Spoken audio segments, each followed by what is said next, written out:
Hello and welcome to another IoT Central webinar. I'm David O'Hara and I'm the Managing Director at IoT Central. Today's webinar is part of a series with Sony Semiconductor Solutions. Joining Sony in this webinar will be Quectel.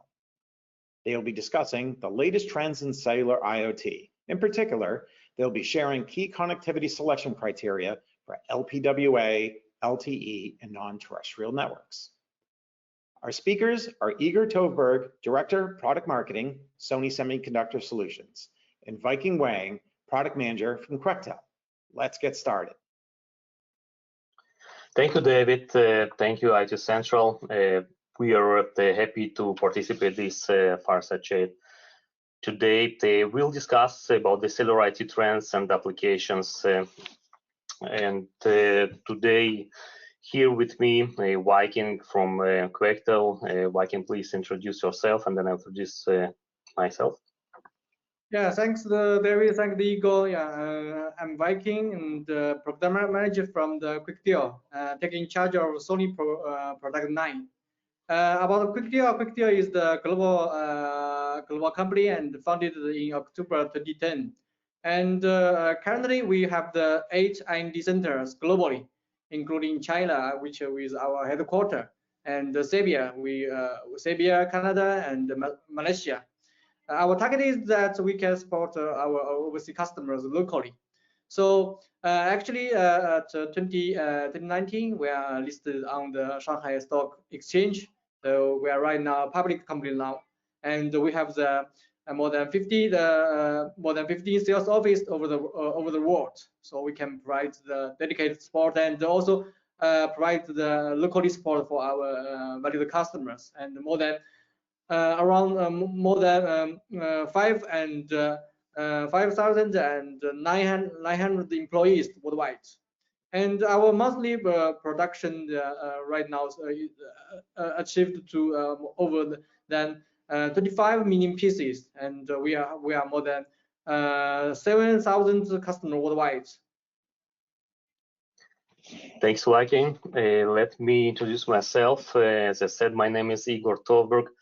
I'm responsible for the product marketing at Sony Semiconductor Israel. Sony Semiconductor Israel is initially was established as an Altair back in 2005, and in 2016 the company was acquired by Sony. So since then we are called Sony Semiconductor Israel. We develop chipsets for cellular IoT. We have not supporting anymore any broadband chipsets as we did in the past, and today the focus on the cellular stuff, only for IoT type of applications.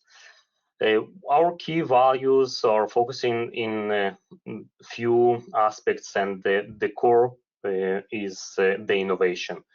We have solutions for cellular IoT, which has integrated features as an integrated SIM, integrated MCU, the NTN, the non-terrestrial communication, which has been recently introduced, the short-range device for mesh connectivity, which is integrated with the cellular applications, and all this is being served by the same IoT chipsets under the brand of Altair, under Sony Semiconductor Israel company. We have multiple offices around the globe, offices in Japan, in Korea, in Canada, France, Taiwan, and as I said, we serve global customers around the globe. Today we plan to discuss about the cellular technology trends, and this chart represents quite well all of existing cellular technologies starting from the early 1990s. By these times and even beyond that. If you look at the left-hand side, we'll see the first the initial technology of cellular that has been started back in 1990s with the 2G GSM. A decade later came the 3G CDMA and the HSPA, while later on the 4G came in about 2010s. And this is the major technology that has been deployed these days by all of the major MNOs. At the 4G, the technology defines several categories, starting from the Cat1, which able to deliver about 10 megabits per second. And if you go up with the higher categories, the higher category is capable to deliver higher data throughputs. If you look at the 5G, which is being deployed these days, we are talking about a new technology which is called NR, new radio. And for 5G, apparently, this is a technology that brings even a higher data throughputs for applications that requires that. And if you look at the later stages, probably in about 10 years from now, or even sooner, we'll have also the 6G technology, which aims to deliver up to 1 terabits per second of the data throughputs. Since 5G is already there, how long will be 4G will be stayed? Yeah, so if we'll look back in the previous technologies, so some of the technologies has stayed longer, some shut down sooner. So for example, 2G, we still have some of the customers using 2G. And if you look at the 3G, so almost no 3G networks has been in place. Down the road, we expect that the 4G technology will stay with us probably in the coming 7 to 8 years. So this is roughly the time we expect the LTE, the 4G LTE will be in place, while we still see that the 5G spectrum is willing to be reallocated for 5G applications and not be occupied by LTE. And I may ask you, Viking, about your view on the 2G. And as I said, it's still being used, but the question is, how long do we think the 2G would be needed? Yes, so in terms of 2G, actually, from my point of view, that might be for two parts. One part for some countries like USA, North Korea, Korea, and also Japan, Australia. These countries actually is already shut down. Yeah. So for the 2G network, so definitely it will be replaced by Cat1 or even by by Cat1 and even another LPWA network. But in terms of some regions like India, Africa, yeah, this area actually the network deployment is still very slow. But I think that in the future, this will be still a long time for 2G existing. And also for some European countries, yeah, actually 2G is also still existing. We accept that maybe 5 years later, and this 2G might be replaced by Cat1 network. Yeah, so for the IoT, there are two technologies, actually two classes has been defined for IoT at 4G. This is LTE-M and NB-IoT. These two classes has been specifically defined for IoT type of applications that supposed to operate devices that would last on a single battery for several years, and for some applications like the smart metering, these devices supposed to operate for 15 and even 20 years in the field. So these two technologies has been specifically designed for long-lasting devices, and in opposed of the broadband chipsets that's supposed to be quite powerful in terms of the processing power.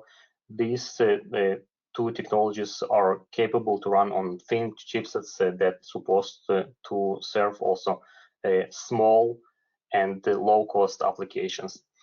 What we see that these two technologies has been initially defined for 4G, but you may notice that at the 5G era here, there is no other technology that has been defined at 5G for IoT, which means that both of these technologies supposed to stay with us throughout the 5G era, and we expect that these two technologies of LTE-M and NB-IoT will stay with us throughout the 5G era, probably till the 2040s. And if I may ask, Viking, about your view about the technologies that are needed to serve applications that requires higher data throughput more than LTE-M and NB-IoT can deliver. What are those? In terms of the LTE-M, actually from our side, we think that is for some video and voice application is mostly required with the Cat1 and the Cat1Bs. But for some applications with the power consideration and also for the cost consideration, they prefer to use the LTE-M or NB-IoT. And so even for the voice about the Cat1 and LTE-M. So I just want to know some your idea about the Cat1Bs with Cat1 network. Yeah, so that's a good question for the Cat1 and Cat1Bs. And recently there was quite a lot of interest on Cat1Bs technology. But let's start with Cat1, which is a part of 4G, and this the category has been defined to operate at two antennas. So basically, there's a main and the diversity antenna that has been defined, and the technology has been evolving, and actually the market was looking for a new category that would enable similar data throughputs and would apparently be smaller in terms of the module sizes, and also would cost less. So the standardization body came and said, we think we may be define such category, and this category indeed has been defined, which is called Cat1Bs. The main difference of this Cat1Bs compared to Cat1 that Cat1Bs is using a single antenna, and this is bringing apparently the advantage of the smaller devices, because there is no need for a diversity path in a module, and a single antenna can be operated. But this comes in expense of losing coverage. Since we use a single antenna, this reduces coverage of Cat1Bs devices by another 4 dB compared to the Cat1 device. And if I would compare the Cat1Bs performance versus LTE-M, just to mention that the LTE-M, in LTE-M technology, there is a repetition function has been defined to extend the coverage. So such technology is not existing in the Cat1 or Cat1Bs, which brings in another drawback of coverage compared to Cat1 and compared to LTE-M. And this such difference is measured in about 5 dB. So 5 dB difference in coverage compared to Cat1Bs.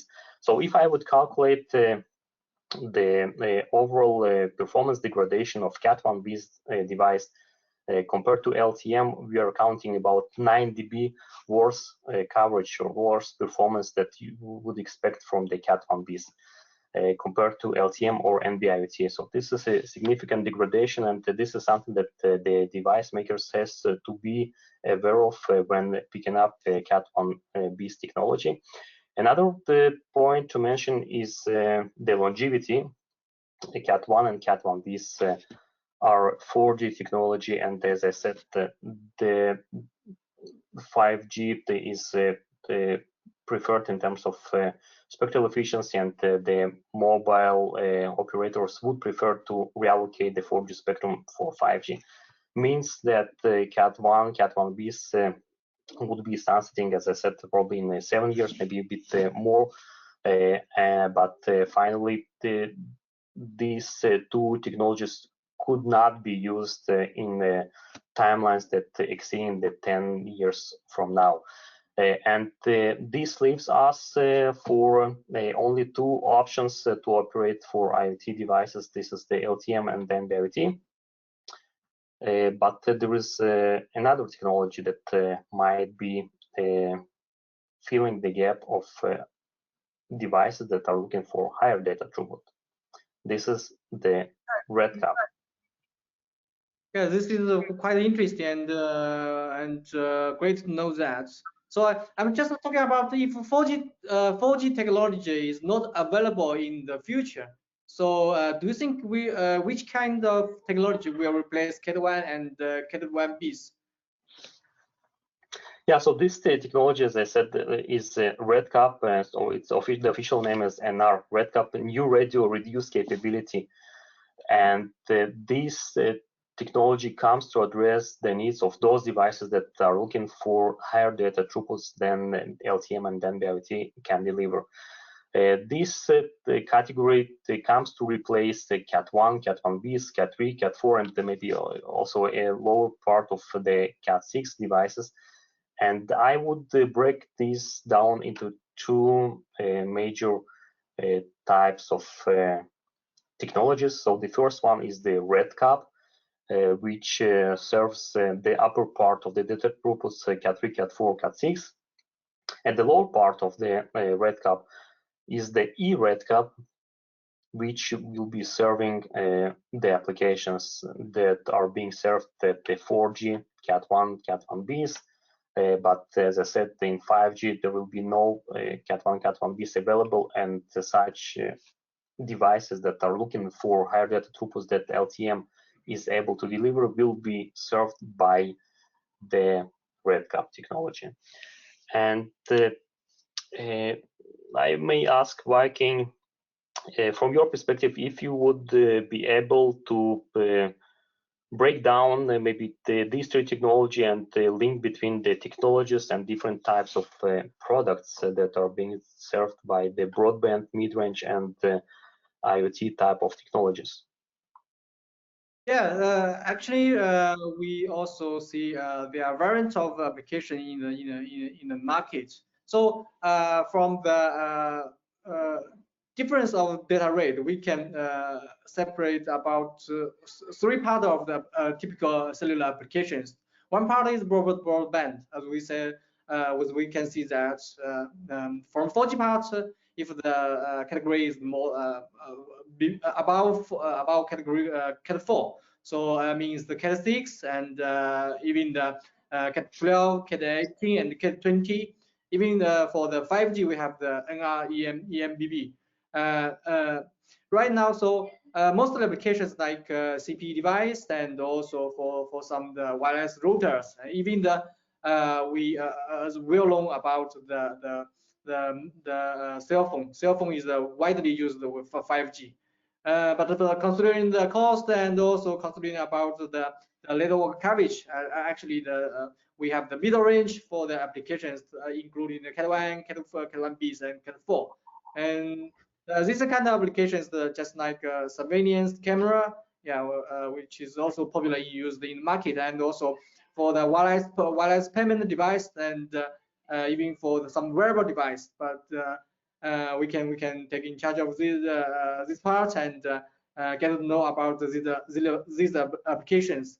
And the third one is about LPWA. This is widely used by some metering market, and also widely used by the tracker market, including the asset tracking, good trackers, and also for some mHealthy, yeah, and for these kind of applications. Actually, this is widely used and massive deployment for the market, and we also expect that it will be also for the massive connection in the during the next area like 5G and even for the 6G.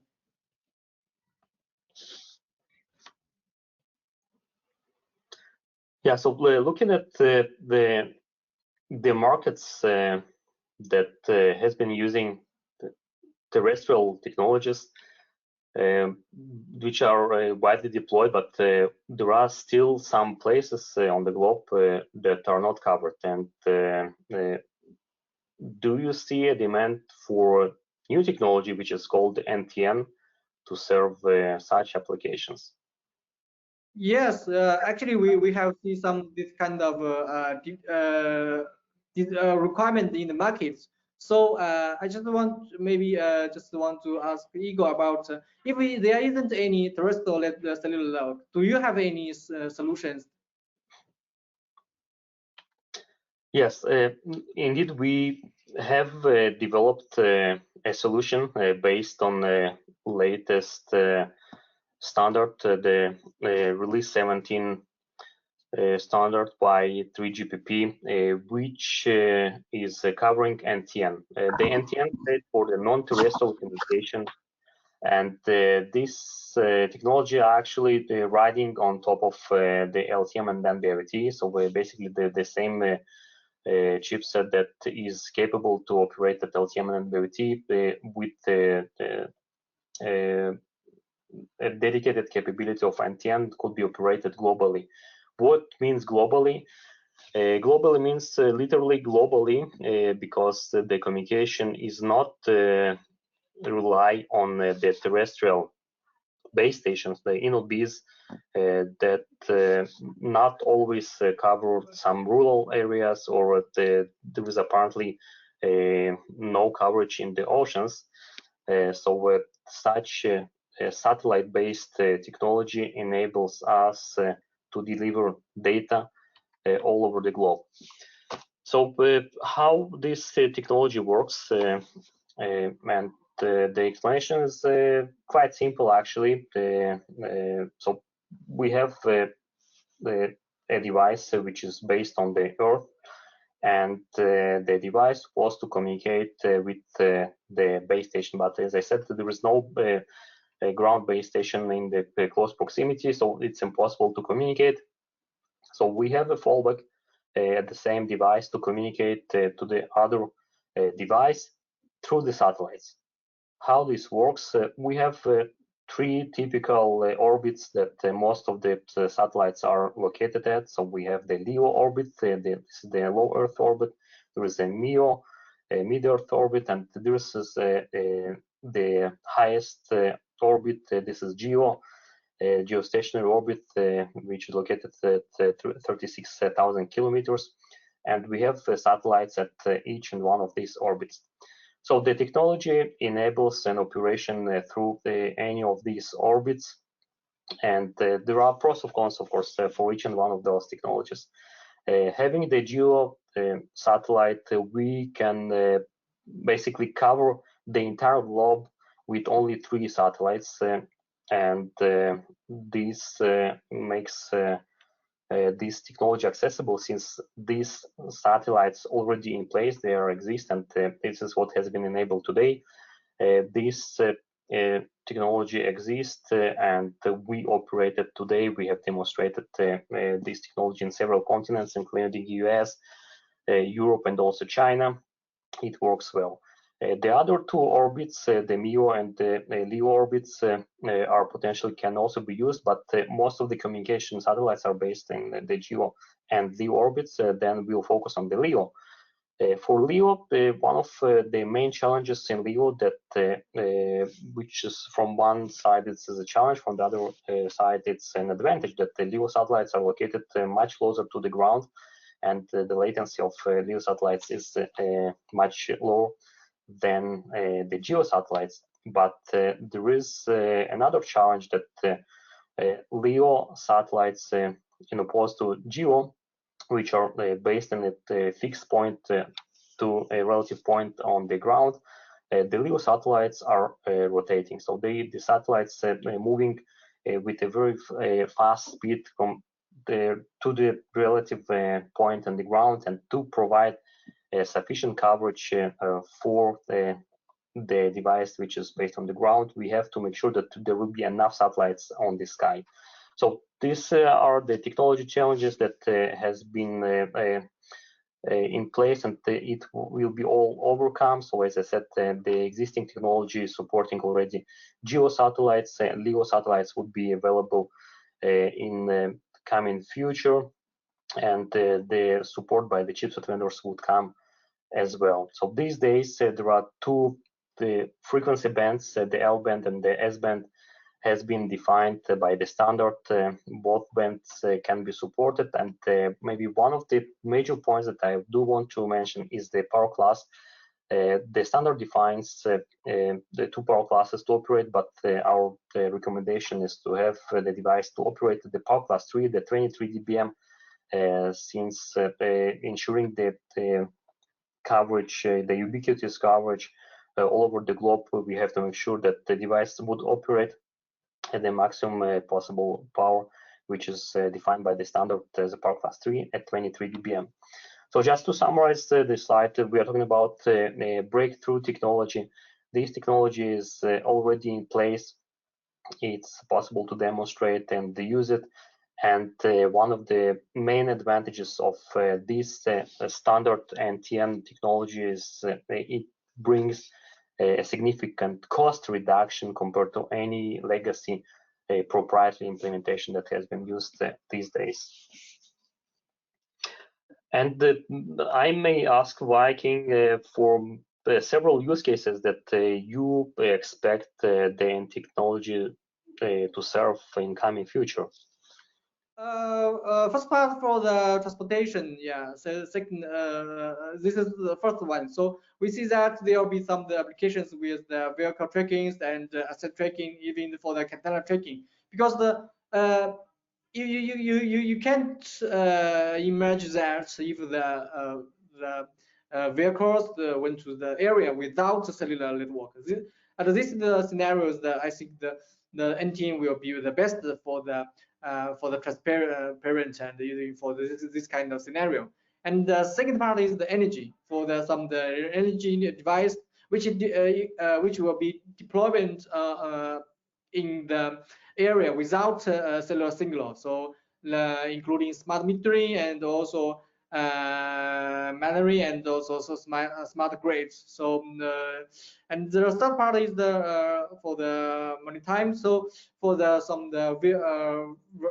virtual connection and between the each countries. So it might be very good for the positioning and also for the data transmission to load the positioning. And for the first one is about the heavy industry, including the heavy equipment monitoring and also construction fleet management. We can see that this is much more demanding for in the market for the engine part.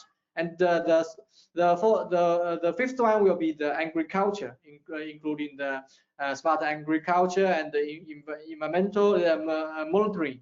So the market is typical here, but we are also exploring the more vertical markets for NTN business. So if you can share more about the modules you have available today to support the terrestrial and also the non-terrestrial applications. Yeah, let me describe the modules what we can provide. Actually, today we are just talking about the modules which are based on the Sony platform, because right now we have the two platforms. One is the 1250, the other is the 3050. And also we have the two variants form package based on this module chipsets. One is the BG95X series. The other one is the BG77X series. The performance is almost the same. Just the form factor is a little bit different. Here I just want to highlight some of the very new and which is based on the latest platform. One is the BG770 S-A-SN, which is our latest NTN modules for the market.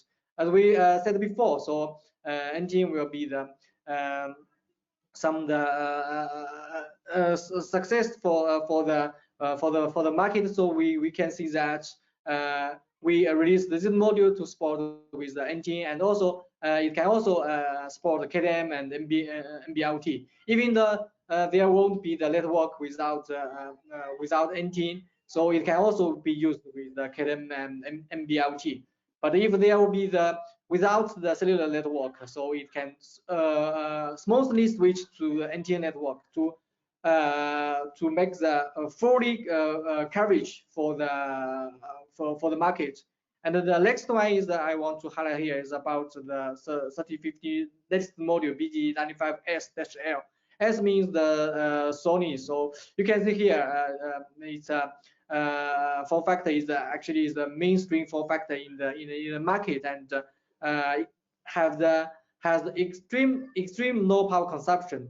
Yeah, almost 1 microampere on the PSM mode, and below than 10 microampere on the EDX mode.